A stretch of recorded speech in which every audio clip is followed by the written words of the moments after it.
Welcome to Arts Talk TV, connecting you to the world that is art.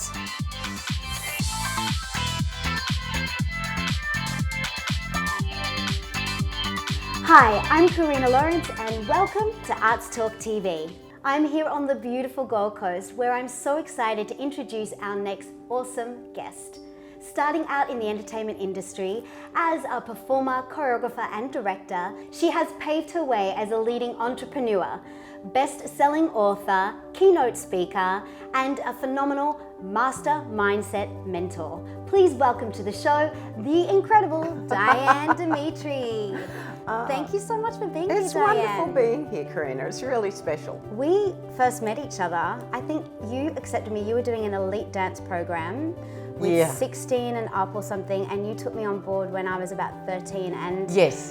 Yes, that's true, it was. My goodness, yes. I know. It's lovely to cross paths with students and people of, real connection. It's really fabulous. Where did it all begin with you? Dancing? Well, for me, I wiggled my nappy off to the music on the radiogram when I was 2. I grew up in a working class family as an only adopted child, and my parents took on extra work to send me to ballet classes. And as soon as I went to ballet, when I was old enough, that was it. I was hooked, and I'm still hooked for life. Over 6 decades later, I'm still dancing every day.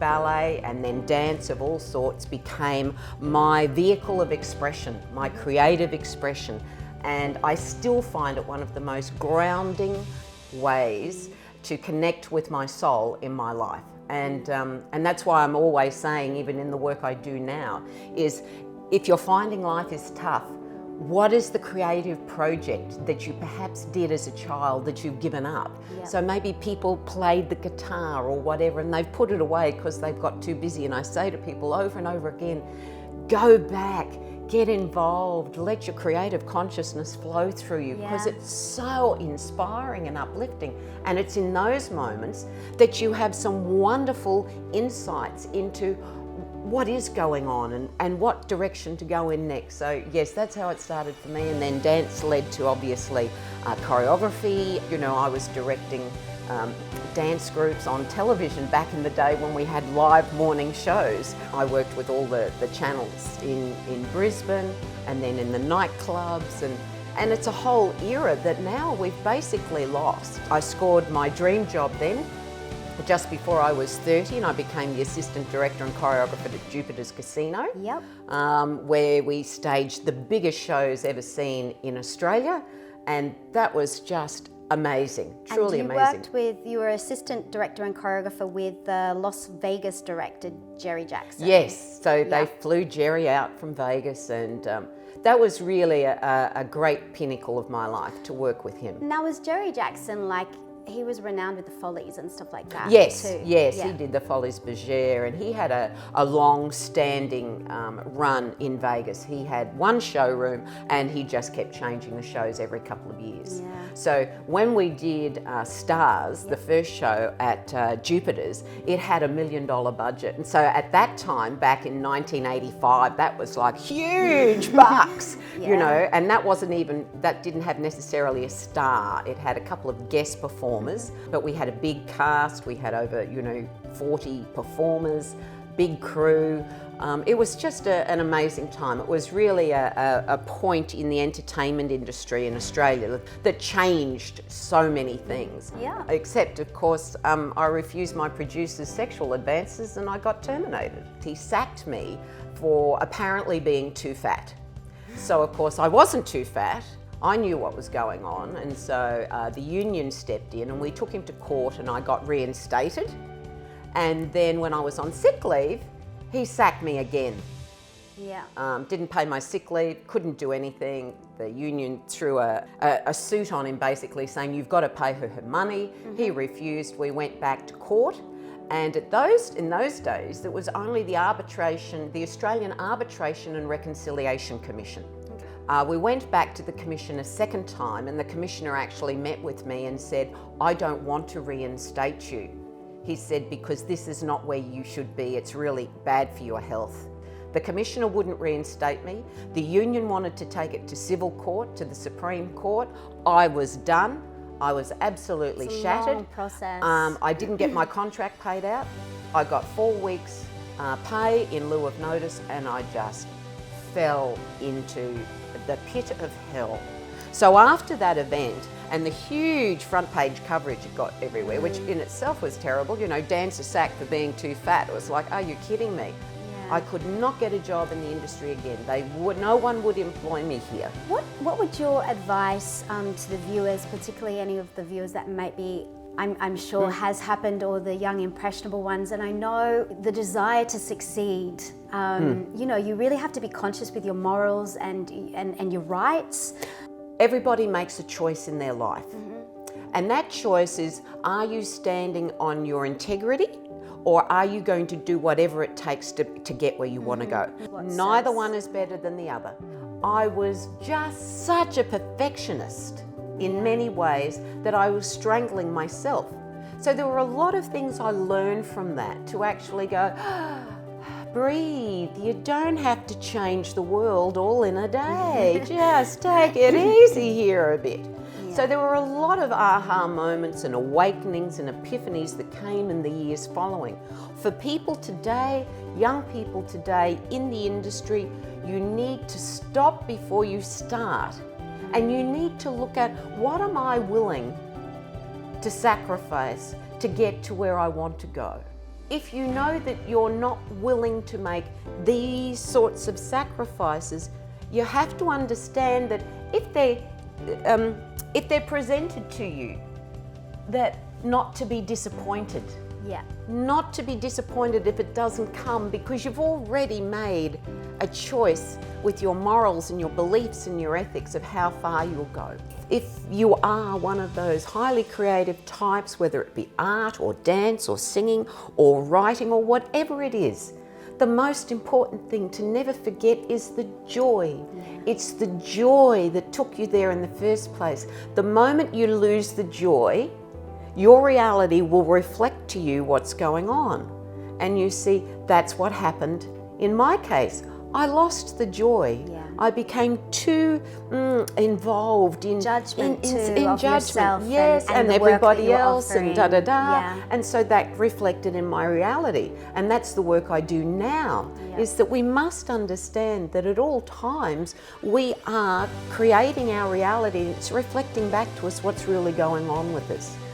And that's why I do the work I do now, is to say people is to let it go a bit, let it go. Like she sings in Frozen. It's perfect. Going back to sort of lead up, you emceed for Hollywood legend Charles Heston with his autobiography. Yes.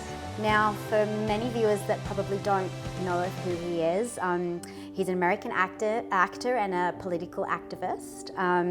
He was Moses in the Ten Commandments, starred in Ben-Hur, The Greatest Show on Earth, Treasure Island, Planet of the Apes. Yes. So tell us about that experience. Charlton Heston was one of those, original Hollywood movie stars. So he was your alpha male, tall, handsome, chiseled. He took all the lead roles, not so much the romantic lead roles, the big character roles. He was compelling as a speaker when he stood up and he spoke about his autobiography. But what I found really fascinating was his wife. She was a very quiet, unassuming woman who'd stood by him for, 40 plus years of marriage. And I knew intrinsically that he could only be where he was because of her. And I've always believed that people who do create that level of stardom on some level, there is always a wind beneath their wings. And he was one of those quintessential gentlemen. He pulled out my chair, he pulled out her chair, and I said to him at the time, I said, if you were to offer one piece of advice to your grandson, because I'd done my research before talking to him, I said, what would it be? And he said, without faltering, he said, do your best, keep your promises. So yes, it was a special time. You can always feel that energy, can't you? Yes, and he'd lived a lot. All right, so based on, I guess, your experience, like you said, that has really brought you to the forefront of developing the master mindset method, which is ultimately your passion. You're intention is to shift human perspective. Yes. And for people to dare to be more. Correct, yes. The courses and the programs and the teachings and the counsellings I've been doing all these years, I'm now taking on into the digital landscape with the Master Mindset Method, which is a 6-week course that actually dares people to dream bigger dreams, challenge your conditioned thinking, ignore your past limitations, press on until those dreams or something better manifests, and that, you know, we're far more than we can even imagine. Yeah. And until we dare to be more, we're never going to have that life that we deserve, not just desire, but deserve. You talk about expansion, response instead of reaction, engaging within, Yes. Improvement for your emotional, physical, mental, financial and spiritual well-being. Yes. Everything in life is a choice, except we're not told that. We are actually still conditioned to believe that we are a victim of our circumstance and our conditions. And while we do that, we will create that in our lives. But that is up to us to actually go, what do I choose? Now what action am I going to put behind that? How am I going to energize that? And who am I going to be on the other side of it? And so I was asked by a number of clients to write that book, Master Mindset. And so that book has 21 chapters designed to be read in 21 minutes with the exercises to do at the end of the chapters. And that's what that is about. It's like a little nutshell handbook to help you through. Obviously, it's all about stepping up, because I know you talk a lot about responsibility and empowering behind your uniqueness. And also, you've got a great passion, obviously, with your experience in the entertainment world or the creative world of mindset for creativity and empowerment of the talent. Yes, yes.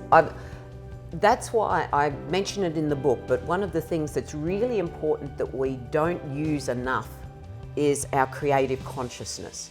Each of us has access to our creative side. It's just that most of us don't think we're good enough. Well, also it's what we do probably without even realizing when we get dressed. That's right. It's a form of expression. Yes, when we cook.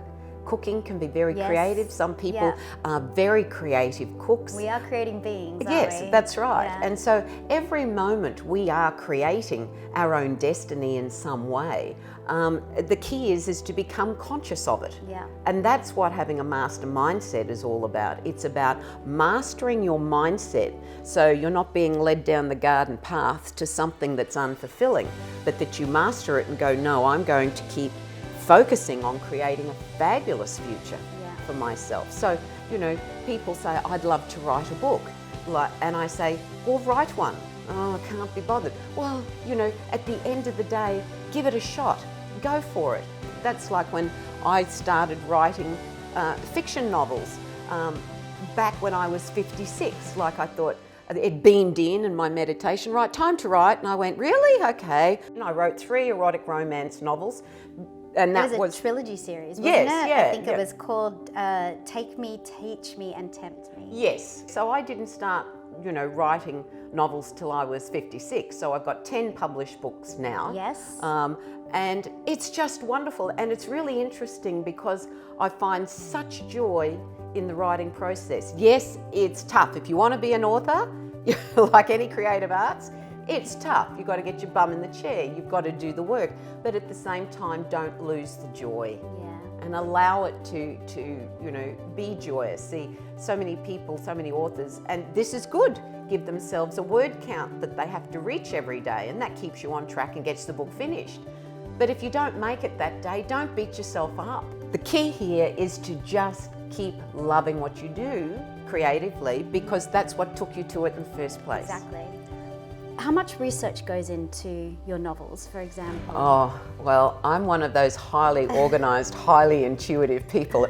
The idea will beam in its entirety, and then I get that down really quickly, maybe on a page. And then from there, I then take my time and I put my folders together. I get all the pictures of my characters. I do their entire background, their whole back history. I give them zodiac signs. I give them numerology. I know who they are. I Myers-Briggs test them with the personality test. I have all of them. So then I have this huge folder of all my main characters and my secondary characters, and I know them back to front. I then do my plotting from the beginning to the end of a $70,000 or $75,000 novel. I know what my turning points are, and then I just surround myself with it, and then I go, let's go. Because if I'm going to elicit emotion in my reader, same as we do on the stage, Yep. we have to know it, we have to feel it, we have to take them into that experience. Yeah. And so, for instance, with Retribution, I actually looked for, I knew what was going to happen in the story, so I had to find somewhere in rural Australia, the right setting where this would all take place. And luckily my husband gave me the clue and said, oh, you need to go to Yass, that's the place. And I said, where the hell's Yass? So we found the perfect bed and breakfast there, the perfect homestead. It was Banjo Patterson's homestead from years ago. We booked in, we drove down, I spent 3 days there, I did the whole kidnapping and everything there. All was perfect. So when you read Retribution, you actually feel that it's real because it is real. Yeah. So it's really about preparation being the key. Yes. Which is in every art form. Absolutely. Yeah. You rehearse, you rehearse, Yeah. you rehearse until you get it right, and then you put it out there. You were a guest announcer with a show called Goddess of Love on Night Mix, which was Gold Coast Radio.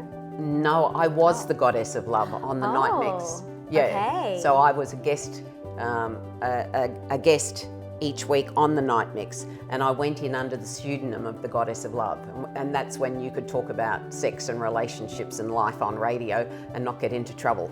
And so we had a great time, and Bianca Dye was the radio broadcaster. Yep. And we had a great time talking about all those things. Also part of a guest panelist on Beauty and the Beast, which was on Foxtel. Yeah. And I was on there as the Goddess of Love too. Okay, and so I it was worked, sort of connected in. Yeah, and I worked with Stan Zemanek and Doug Mulray. Yep. And they were the days. What a lot of fun. But you couldn't get that on air now. Now, you've also had experience in marketing and PR, heavily involved in corporate and conference as an organizer, facilitator in multiple businesses. One of which you also were the owner of a beach resort in Vanuatu. So you've had incredible input that no doubt has created the success. Yes. Obviously the focus being with your mindset, which Absolutely. but ultimately it comes down to walking the walk, talking the talk, and experience. Yes, it does. And the key is that, as I say, when I'm teaching and when I'm working with people is, people say, wow, look what you've achieved. But the key is that no, it's not that. It's more about, this is what I dared to be. Because we have to be more firstly, because before we do what counts in order to have what matters. So we've got all of life backwards as human beings. We're looking at, this is what I want to have, this is what I want to have. And then we'll come back a bit and we'll go, well, I'll have to do this to have that. But we miss the basic building block is, who do you have to be? Who do you have to be firstly to do the actions to then have the results?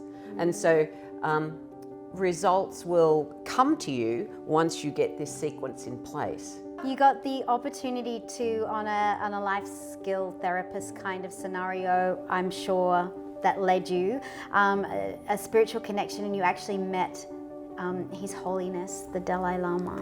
Yes, that was quite an amazing event. It was actually on the Dalai Lama's tour of Australia back in 2007. And we were actually, the business that my husband and I had at the time, we were benefactors to his tour. Wow. And so there was an opportunity for the 60 odd benefactors and monks, etc., to meet His Holiness up at the Brisbane Entertainment Centre before he did his event there. Yeah, right. And so we were all, grouped up in the room, and we're all told by his entourage it's a very fluid affair. The Dalai Lama doesn't normally stop. He will come, he will bless the kata, that we're all given the white scarves. He will do a blessing on that, and then you know, he may stop for a photo, he may not stop for a group photo, don't know. You don't basically speak, you know, it's that whole protocol. So, you know, we're standing there and everybody's like little possums, all excited, and he comes in with this perpetual signature smile and this wonderful energy of joy. His energy is one of joy, great joy. And he comes along and he does the blessing, we do the blessing, and he stops and he looks me dead in the eyes, and he takes my hand and he walks over and sits down and sits me beside him. Wow. And starts talking to me. And I'm like, you know, I'm a bit starstruck. It's a bit like, you know, meeting the Beatles or something. And he's chatting away, and, you know, and then the entourage goes, oh, gets everybody in for the photo and takes the photo. And then not until after the photo does he let go of my hand, turns to me, does the blessing again, and then disappears.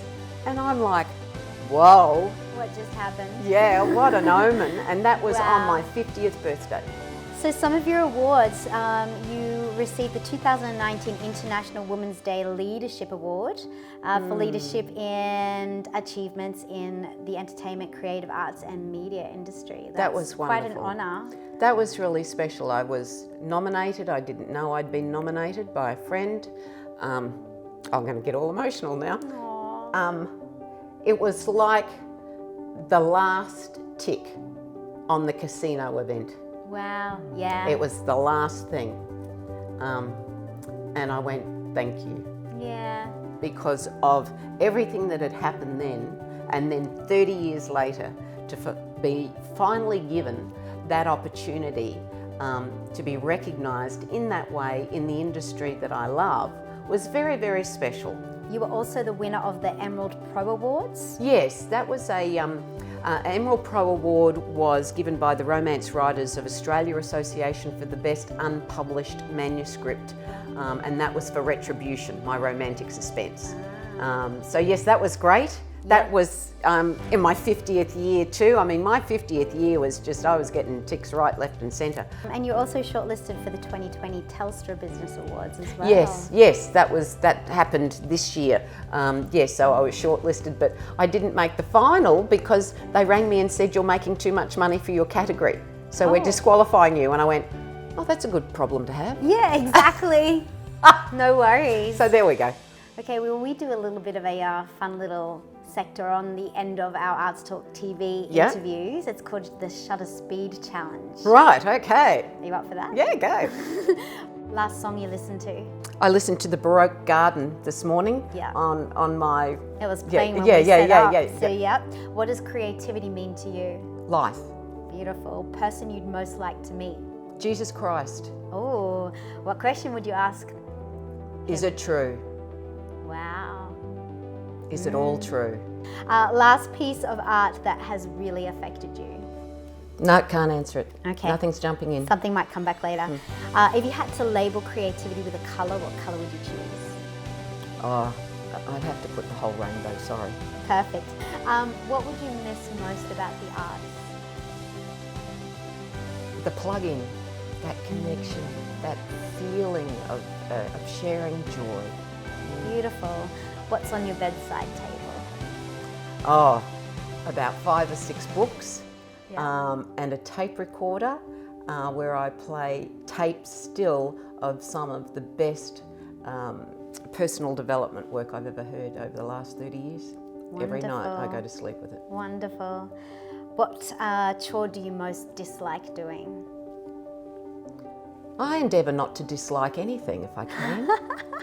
Really? Yeah. Wow. Oh, probably. I'll tell you what it would be. It would be cooking. Oh, okay. Having to cook each day. Okay, in one word, what does art mean to you? Life. Yeah. Nailed it. Absolutely. Without art, we cannot survive. Thank you so much for joining It us, was Diane. wonderful, Karina. It's been beautiful chatting Yes, and talking and listening of your journey. What's magic about you is you still feel like I'm just getting started. Yeah. Well, we're here to give love, receive love, be love, and to be of service to humanity. Well, thank you so much for joining us and you. sharing your awesomeness and magic. Rock on. Yeah, Party absolutely. on. Dance on. Dare to be More. Dare to be more.